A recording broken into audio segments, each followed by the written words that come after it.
Estamos de volta com o programa Você Pode Ser Feliz aqui pela Rede Século XXI, conversando sobre família. Aliás, o nosso bate-papo está muito bom. Estamos aqui com dois convidados, aliás, com o casal, a Jo e o Silvano estão dando um testemunho para a gente aqui, falando um pouco sobre a sua experiência, o trabalho que eles têm.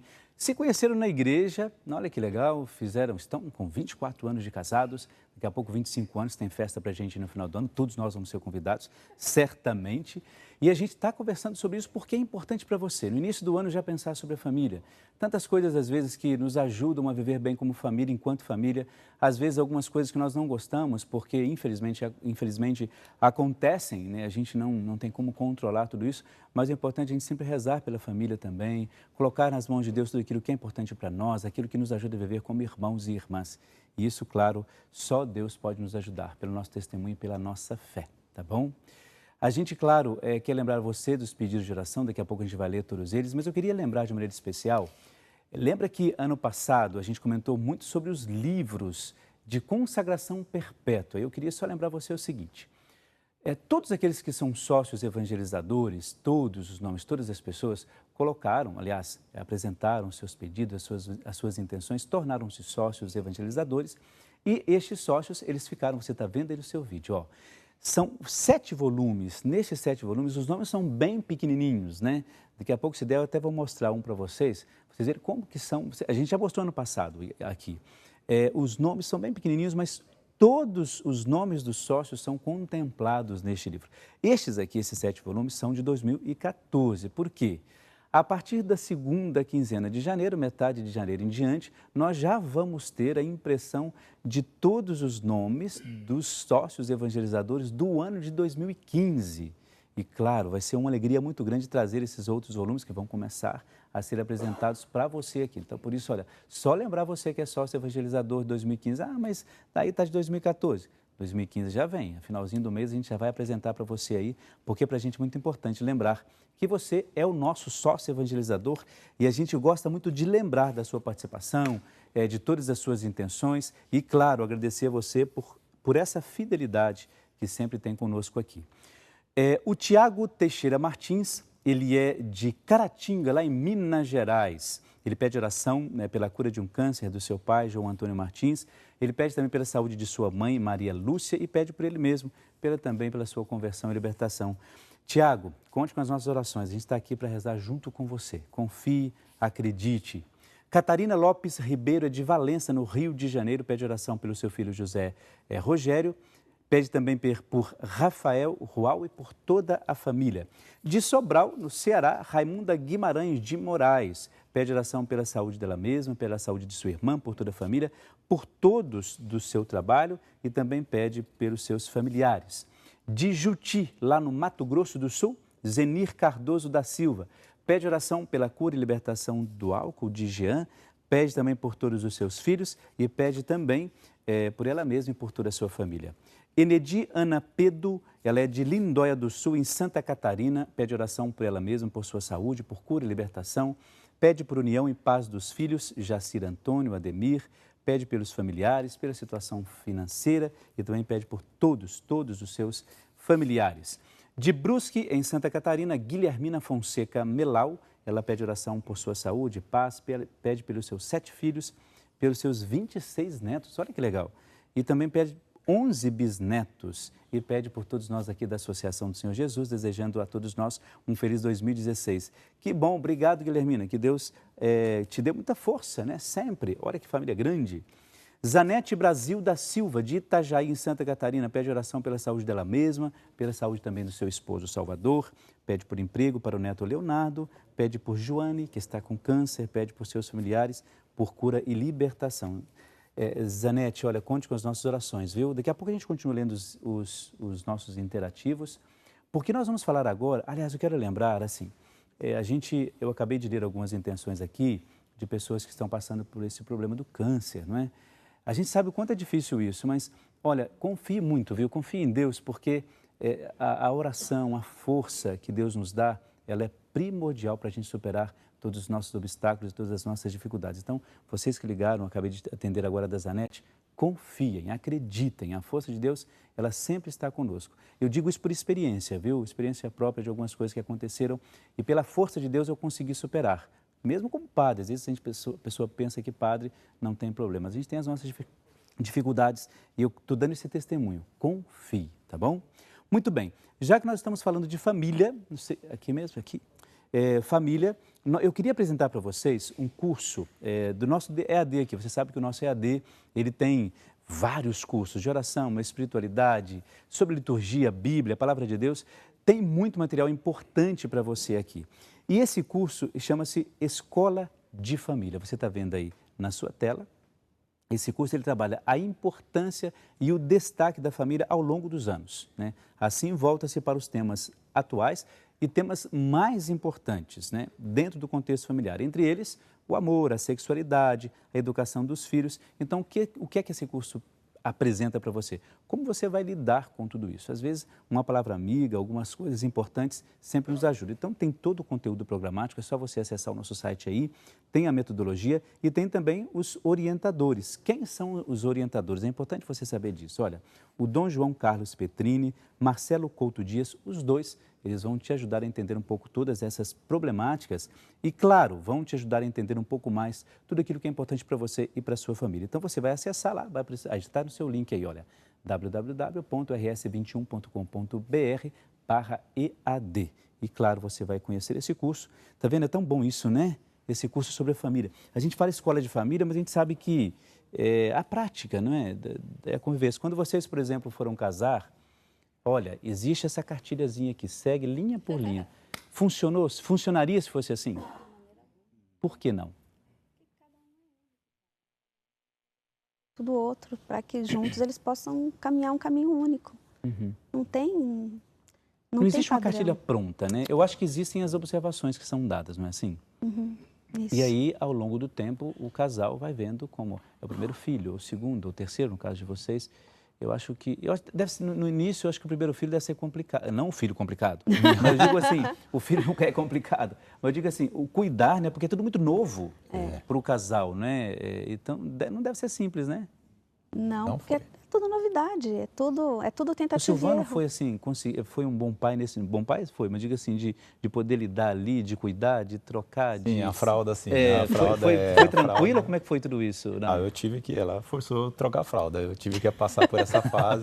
Fasezinha, que não era tão simples, Não né? é tão simples. Para ela é simples, importante. certamente, mas foi simples. Né? Porque a mulher tem mais todo esse jeito diferenciado de ser, né? Mas é importante o pai passar por isso, né? Muito importante o pai...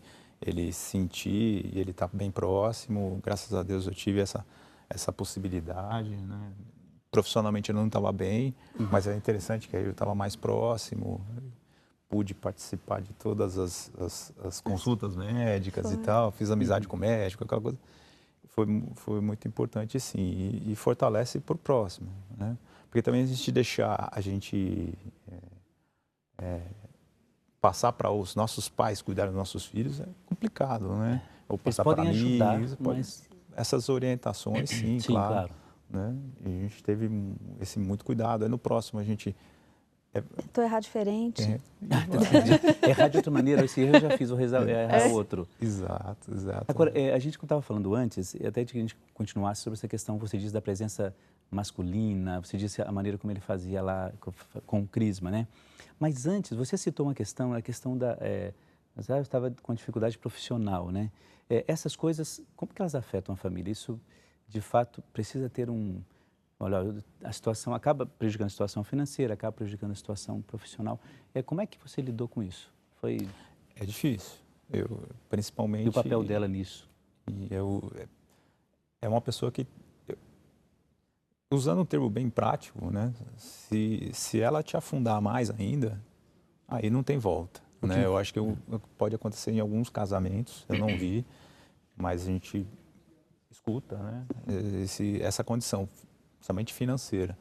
O homem, se ele está trabalhando sozinho e tudo, no caso da Jo foi muito importante que ela parou de trabalhar e cuidou dos filhos, e agora ela voltou para o mercado de trabalho, estudou e se dando super bem. Ela soube, teve essa inteligência, né, essa sabedoria de cuidar, né, bem dos filhos. Tem outros, infelizmente, não conseguem, mas tem o seu jeito. Agora, quando você não tem essa calma, né, como o senhor disse, essa entrega, essa confiança a Deus, e depois você vai precisar da pessoa que está do teu lado, ela não está também. Ela está atenta àquilo. E ela poder, aí ela te cobrar isso mais ainda, para o homem é bem complicado. Então, nesse caso, o que você diria? Por exemplo, se um casal, por exemplo, que esteja acompanhando o programa Você Pode Ser Feliz de hoje, né, em relação a essa questão, se profissionalmente as coisas não vão bem, o papel da mulher, qual que deve ser esse papel? Até diferente de... Ou do contrário, né? Ou se a mulher está em situação difícil, qual deve ser o papel do homem? Talvez as pessoas até falam, o rochedo é o homem, né? Nesse momento, o rochedo é a mulher. Ela sustenta, ela dá o apoio. E a questão financeira, né? Vamos dizer assim, lógico, né?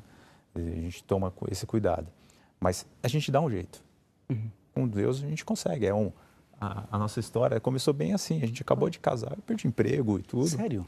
E já começou o casamento com uma pequena dificuldade. Uma pequena, grande. Nós tínhamos arroz, feijão e batata. Se nós queríamos uma cenoura, um ovo, uma lata de sardinha, nós tínhamos que recorrer aos nossos pais. A gente fazia uma feira na casa do meu pai. Sério, então, quando vocês casaram, fazer uma feira, a gente fazia uma pequena feira na casa do meu pai. Assim, eu quero isso, um peito de cebola.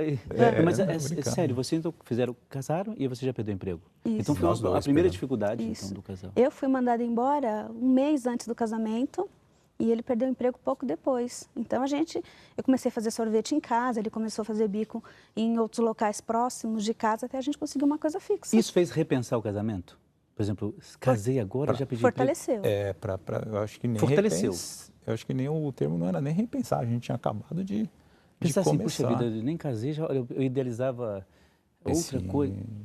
Sim, foi... E fortaleceu. Isso fortaleceu. Sim. Até hoje a gente usa isso como referência. Até nos momentos difíceis, né? Pô, se a gente vai passar por isso, a gente tem não se esqueça da batata. A gente, é porque a gente comprou um saco de batata no Ceasa e foi, eu acho que alguns meses. Foi, muita batata, de todas as formas. Então você é uma expert em fazer batata. A gente pode até no programa da Tati, mulher.com, você vir aqui nos ajudar a fazer uma receita de batata. Então, mas que interessante isso, essa questão, eu acho que é fundamental. Olha, a gente está brincando aqui para dizer para você assim, existem coisas... olha só o exemplo e o testemunho desses nossos irmãos aqui. Casaram, ela perdeu o emprego um mês antes, ele perdeu o emprego pouco tempo depois. E isso serviu de fortalecimento para a união. Porque eles poderiam ter dito assim, olha, eu idealizava isso, eu idealizava aquilo, e não consegui nada disso. Então eles poderiam ali mesmo determinar tudo, dizer assim, olha, cada um para o seu canto, depois que a gente se reorganizar, a gente volta. E, no entanto, isso foi de... É uma coisa até interessante de falar no momento que a gente vive hoje, né? Escutando até de uma pessoa que não era da igreja, a gente acaba pegando um determinado repórter, falando sobre que aplicação fazer, né? O meu filho acabou de nascer, qual aplicação que renda mais, ou que lá para ele tenha lá na frente uma faculdade, ou ele vai viajar, ou ele isso. E foi muito interessante que marcou para mim e a gente joga para a nossa vida pessoal e religiosa também, né? Claro. Que é a seguinte, o maior investimento que a gente tem que ter, né? Que a gente vai colocar dinheiro num filho é o tempo. Porque na verdade, você idealiza, como o senhor disse. Sem dúvida. Então, eu vou casar, mas eu quero fazer uma faculdade. Essa faculdade custa X reais. Mas eu poderia fazer uma hora extra, eu vou ganhar X reais, eu poderia ter um outro emprego, né? Ou poderia ter um emprego, custa tanto. Mas quanto custa esse tempo para o seu filho? Né? E quanto que isso lá na frente ele vai agradecer? Nossa, mas que interessante, que bela reflexão a sua. O investimento no tempo, acabei cortando você, desculpa, pode terminar o seu raciocínio. Que é caro. O tempo é dinheiro, como todos dizem. Mas, realmente, para os filhos, se você investir isso, você vai ter um excelente patrimônio, né? Nesse ponto, que é o patrimônio da pessoa que Deus gerou para você. Claro, e a presença, o patrimônio da presença do pai, da presença da mãe, o tempo que você... assim, decidiu ter com os filhos, né? Por isso, é até uma pergunta que eu faço para você que está acompanhando, né? Será que você tem investido um pouco no seu tempo com a sua família, não é? Eu acho que é muito fácil você ir lá comprar alguma coisa, fácil, que eu digo assim, se você tem essa possibilidade. Mas será que resume nisso, né? Aliás, nós temos até um VT, eu não sei se eu estourei o tempo, diretor, a gente podia ver. Olha, nós temos um VT agora para a gente dar uma olhada, depois a gente pode começar a comentar sobre isso, mas eu gostaria que a gente voltasse a essa questão do tempo. Né? Será que a gente tem tempo hoje? Como é que está esse tempo com as pessoas, né? Não só na família, mas de maneira geral. Então, acompanhe comigo esse VT.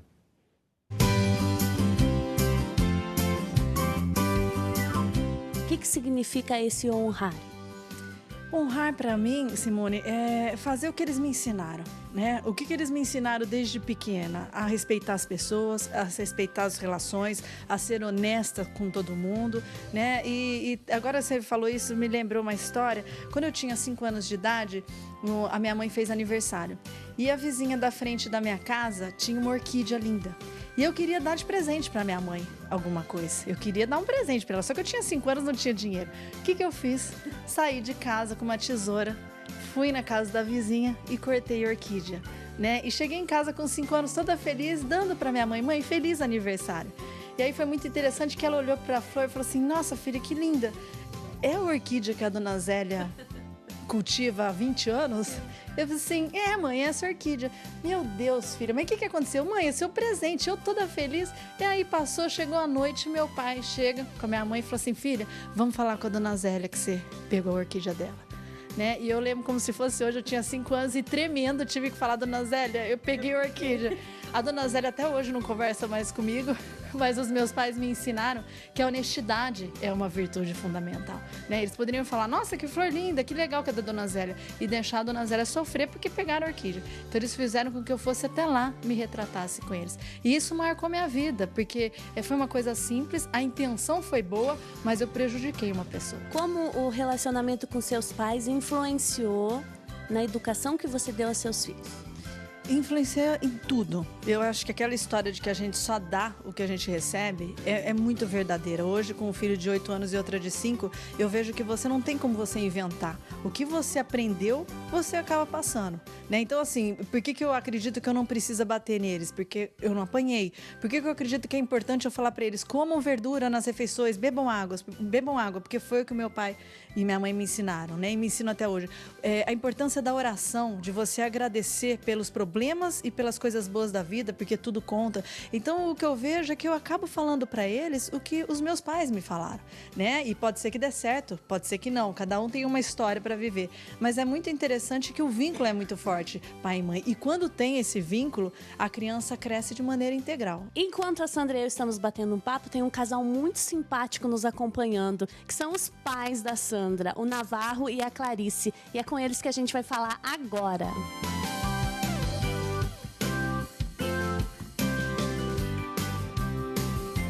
Que lugar ocupa Deus numa família que educa seus filhos, que quer honrar o seu pai e sua mãe? A presença de Deus é 24 horas. Em todo momento, o filho deve notar que o pai tem fé, tem convicção e acredita naquilo que está transmitindo ao filho. Não pode haver falsidade, porque se o filho notar que o pai está fingindo, deixando de falar a verdade, ele vai decepcionar profundamente com aquela mensagem que o pai está transmitindo. Então, é o que eu disse, é olho no olho, franqueza e, principalmente, muito amor. Muita franqueza e amor. Amor é o alicerce, é a pedra fundamental, é a base da família. É o amor de pai para com filho e vice-versa. Então o senhor está realizado? É realizadíssimo, completamente. É tão bom a gente ouvir esse testemunho, né, de que o pai ali dizendo que, o pai da Sandra dizendo que ele está realizado, não é? É tão bonito isso. É sinal de que, de fato, a questão é a dimensão da vocação, ser pai e mãe por vocação também, né? Não só por um interesse, não por um desejo pessoal, mas vocação de ser pai, de alimentar, de viver e de transmitir aquilo que é muito bom e especial para os seus filhos. Muito bem, daqui a pouco esse VT que a gente viu foi para ilustrar um pouco essa questão de honrar pai e mãe, uma das coisas importantíssimas na nossa sociedade hoje que a gente tem que pensar com muito carinho. Vamos para o intervalo é brevíssimo, daqui a pouco a gente já volta, um instantezinho só, até daqui a pouco.